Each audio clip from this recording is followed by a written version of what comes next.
قرآن حدیث سے دلیل نہیں دیتا ہے. کیا سوال کیا تھا پھر سے بتائیے مسئلہ، میں ریکارڈنگ کر رہا ہوں.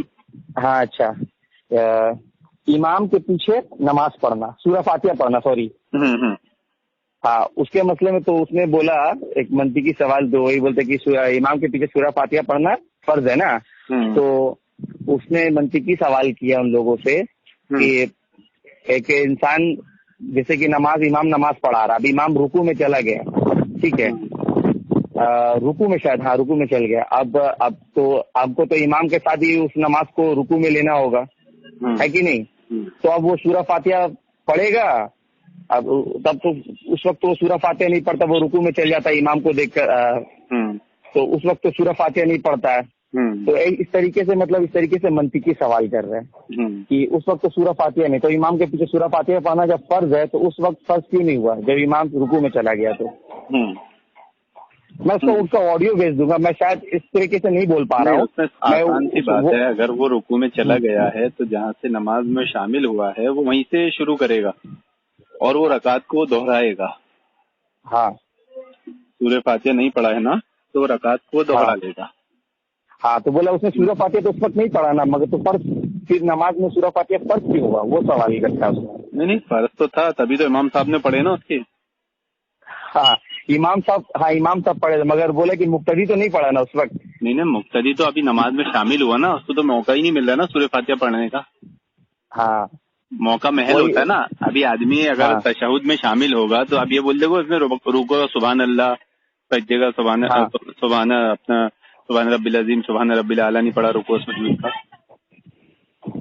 یہ ایسا بولے گا کوئی؟ بھائی تشہد میں شامل ہوا نا. صحیح بات ہے، سمجھے گے؟ ہاں ندیم بھائی سمجھ میں آ رہا ہے. اب آپ کا مطلب جو استدلال اور دلیل دینے کا طریقہ ہوتا ہے نا، سمجھ میں آ جاتا ہے کہ کانسیپٹ کلیئر ہوتا ہے. اور جو لوگ منطقی، جو قرآن حدیث کو چھوڑ کر منطقی دلائل دینے اپنے منطق اور قیاس سے بات کرتے ہیں نا، تو پھر ان پہ انٹرسٹ چلا جاتا ہے. پہلے انٹرسٹڈ تھا. اچھا نہیں کیا مسئلہ ہوتا ہے معلوم ہے؟ جیسے یہ تو الگ مسئلہ ہے کہ آدمی رکوع میں جائے تو کیا کرے. ہاں ابھی یہی مسئلہ، رکوع میں ان کے یہاں جاتے ہیں نا تو ان سے پوچھو کہ جب تم رکوع میں جاتے ہو تو یہ نیت باندھتے ہیں باقاعدہ، ہاتھوں کو اٹھاتے ہیں، نیت باندھتے ہیں، ہاتھ باندھتے ہیں، پھر ثنا بھی پڑھتے ہیں اور پھر رکوع میں جاتے ہیں. ہاں میں نے یہ دیکھا. تو کہنا یہ ایسی کون سی حدیث ہے کہ جس میں ہے کہ ثنا نہیں پڑھو گے تو نماز نہیں ہوگی؟ جو تم وہاں نیت بھی باندھ رہے ہو، ثنا بھی پڑھ رہے ہو، ہاتھ بھی باندھ رہے ہو، ایسی کوئی حدیث ہے؟ صحیح بات ہے، نہیں ہے. تو ان سے کراس کوشچن کیجیے. وہ تو ٹھیک ہے، اصل میں کیا ہوتا ہے نا کہ ہمارے بھائی لوگ نا تھوڑی سمجھداری سے کام نہیں لیتے. اگر آپ اس کی مقلد کی بات پہ غور کریں گے نا تو جواب آپ کو وہیں ملے گا. تھوڑے سے رک کر غور کرنے کی دیر ہے. جب وہ بول رہا ہے کہ بھائی یہ تو سورہ فاتحہ نہیں ہوئی تو کہنا ٹھیک ہے، وہ نہیں ہوتا الگ مسئلہ ہے. یہاں ثنا پڑھ رہے ہو، ہاتھ باندھ رہے ہو، اس کی حدیث کدھر ہے؟ تم رکوع میں ہو، امام رکوع میں ہو، تم ثنا پڑھ رہے ہو.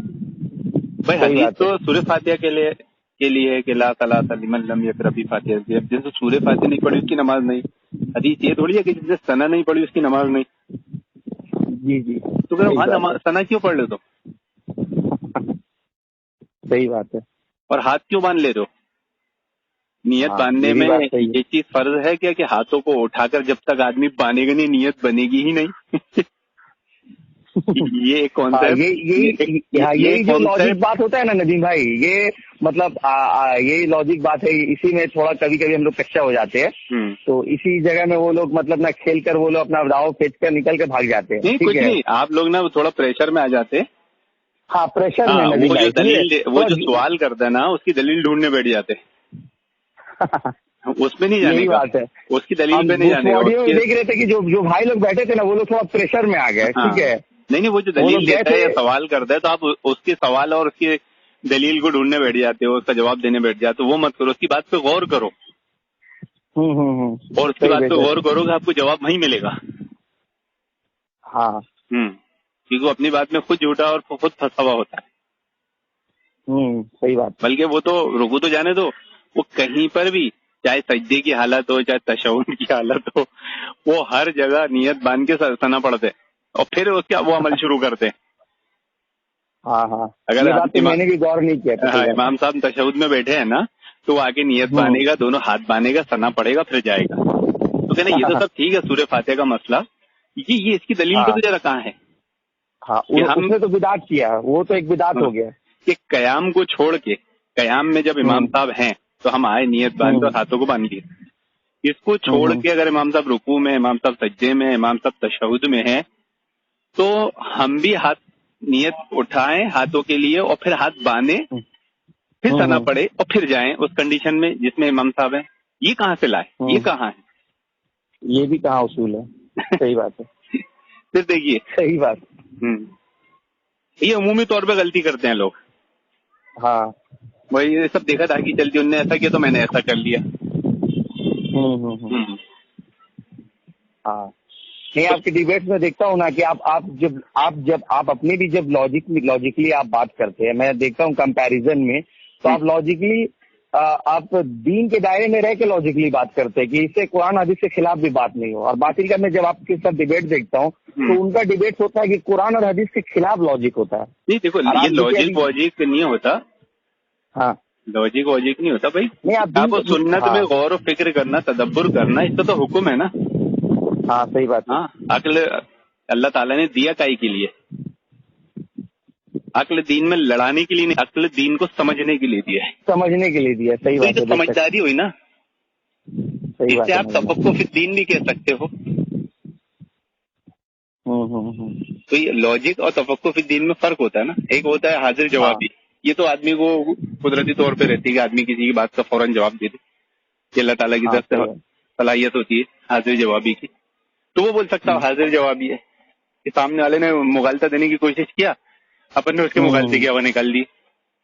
صحیح بات ہے. ہاں تو وہ جو آپ جب جیسے آپ مغالطے بازی جو آپ کے ساتھ کرتے ہیں تو آپ کے آڈیو اور ڈیبیٹ میں سنتا ہوں تو اس میں بہت اس کی مغالطے بازی آپ مطلب نچوڑ کے رکھ دیتے ہیں. بہت اچھا لگتا ہے وہی شخص, مطلب وہ بھی میں بھی وہ کوشش کرتا ہوں کہ میں بھی اس سے کچھ سیکھوں. جی وہ اسی لیے کرتے ہیں اپنا آسان زبان میں, تاکہ لوگوں کو بھی سیکھ جائیں. ہاں اگر نہیں سیکھیں گے تو پھر یہ فتنہ پھیلا کر, مطلب ایک جیسے کہ بہت سارے ایسے تو علماء جیسے ابو ذر ضمیر, جلال الدین قاسمی, ان کے ویڈیوز کو میں بہت سارے سنتا ہوں, فالو کرتا ہوں, ان کے تفسیروں کو سنتا ہوں, اور ان کے کورسز جو ہے حدیث کے کورس ہے, فقہ الحدیث کے فقہ کے کورس ہے, میں ابھی پریکٹس کر ہی رہا ہوں تو سنتا ہوں. مگر ایک ایسا ہوتا ہے نا کہ پریکٹس جاری بھی ہے, مگر ایک جیسے ڈیبیٹ وغیرہ چل رہا ہے تو آپ کے جو چینل کو میں نے دیکھنے لگا تو پریکٹیکلی طور پہ کریں گے تو اور مضبوط ہو جاتی ہے. ہاں آپ کو جو میں نے آڈیوز کو دیکھتا ہوں, جس میں ڈیبیٹ دیکھتا ہوں, تو بہت کچھ اس میں سیکھنے کو ملتا ہے. اور یہ سیکھنے اس لیے میں نہیں دین حاصل کر رہا ہوں کہ میں کسی سے لڑوں جھگڑوں, کسی کو یہ کروں. بالکل کوشش یہی رہتا ہے سمجھوں اور دوسروں کو سمجھانے کی. ہاں سب سے پہلے نیت ہے. امام بخاری رحمۃ اللہ نے جو صحیح بخاری میں پہلی حدیث لائے ہیں نا نیت کے اوپر, وہ اس لیے معمولی حدیث نہیں ہے, وہ دین کا ایک تہائی علم ہے. وہ انما الاعمال بالنیات جو حدیث ہے نا, ہاں وہ اسی لیے ہے. عمل کا دار و مدار نیت پر انسان کو معلوم ہونا چاہیے کہ اس کا ہر عمل کی سب سے پہلے نیت ہے, تو نیت میں اخلاص ہونا چاہیے. نیت میں اخلاص نہیں ہوگا تو پھر وہ عمل کسی کام کا نہیں ہوگا. تو علم جو چیز ہوتی ہے نا, اصل میں لوگ کیا کرتے ہیں نا, علم حاصل کرتے ہیں تو نیت کیا کر لیتے ہیں لوگ, مجھے علم والا سمجھے, ہے نا. وہ بندے کے اندر نا, وہ بندے کے اندر, جس بندے کے میں بات کر رہا ہوں نا, اس بندے کے اندر یہی آ گیا ہے. ٹھیک ہے, نہیں میں جو علم کی فضیلت پہ چیز آپ کو سکھا رہا ہوں نا, کہ علم لینے کے بعد آدمی علم لیتے وقت کیا نیت ہونا چاہیے, یہ سب سے پہلے اس کو جاننا چاہیے. اگر یہاں گڑبڑ ہوئی نا تو پورا بیڑا گرک ہو جائے. وہ آدمی علم حاصل کر رہا ہے کہ لوگ مجھے عالم کہیں, مجھے عالم سمجھے, میرا مقام مرتبہ بڑھے, تو بے شک علم لینے کے بعد آپ کا مقام مرتبہ بڑھ جائے گا دنیا کی نظر میں. آپ دنیا کی نظر میں عالم کہلائیں گے, لیکن دنیا آخرت میں اس کا کوئی اجر نہیں ملنے والا. صحیح بات ہے. علم لیا اسی لیے جاتا ہے کہ عمل کیا جائے. عمل کیا جائے. ہاں, علم پکارتا ہے عمل کو. علم کس کو پکارتا ہے؟ عمل کو. ہاں, اپن سمجھ رہے میرے کو پکار رہے, آپ کو میرے کو نہیں پکارے گا, وہ عمل کو پکارتا ہے. عمل کو پکارے گا. صحیح بات ہے. تو بندی کے اندر وہی عادت ہے, وہ مطلب کیا ہے نا, مطلب ایک منہج کو مطلب وہ ٹارگیٹ کر رہا ہے. فتنے ہوتے ہیں, یہ پہلے آتے ہیں لیڈیز بنتے ہیں اور جذبات سے کھیلتے ہیں اور پھر اپنی اصلیت سے آتے ہیں. اب اصلیت پہ آ کر بول رہا ہے نا کہ اب مطلب اہل حدیث کے جتنے علماء 99% جاہل ہے اس کا. اب وہ بولتا ہے میں مولانا نمبر 3 ہوں, ٹھیک ہے. اب مجھ سے جو پہلے اہل حدیثوں سے نمبر دو میرے کو ذرا, مجھے معلوم ہے بے شک انشاءاللہ آپ اس کی اچھا سے اصلاح کریں گے, میں معلوم ہے. تو وہ بولے مولانا نمبر میں 3 ہوں اور انشاءاللہ نمبر 1 بن جاؤں گا لوگوں کی نظر میں, ٹھیک ہے. کیونکہ میں نے جو علم حاصل کیا وہ ڈاکٹر اسرار احمد کی نا, جو ویل العرب والی حدیث کو نا اس کا غلط معنی لے کرنا وہ اہل حدیث سے ڈیبیٹ کرنے, مطلب وہ اتر رہا ہے میدان میں, ٹھیک ہے. اور دجال کے یاجوج ماجوج بولتا ہے اہل حدیث ہی مطلب کیا ہے, یاجوج ماجوج کے ایجنٹ ہے یہ سب. یہ لوگ جانتے نہیں ہیں کہ یاجوج ماجوج نکل چکا ہے. نمبر دی میں بات کر رہا ہوں. جی میں دے رہا ہوں ندیم بھائی آپ کو, کبھی دے رہا ہوں, کر رہا ہوں, نمبر بھی دے رہا ہوں, واٹس ایپ بھی کر, اور اس کے آڈیوز کو بھی بھیج دیتا ہوں. جی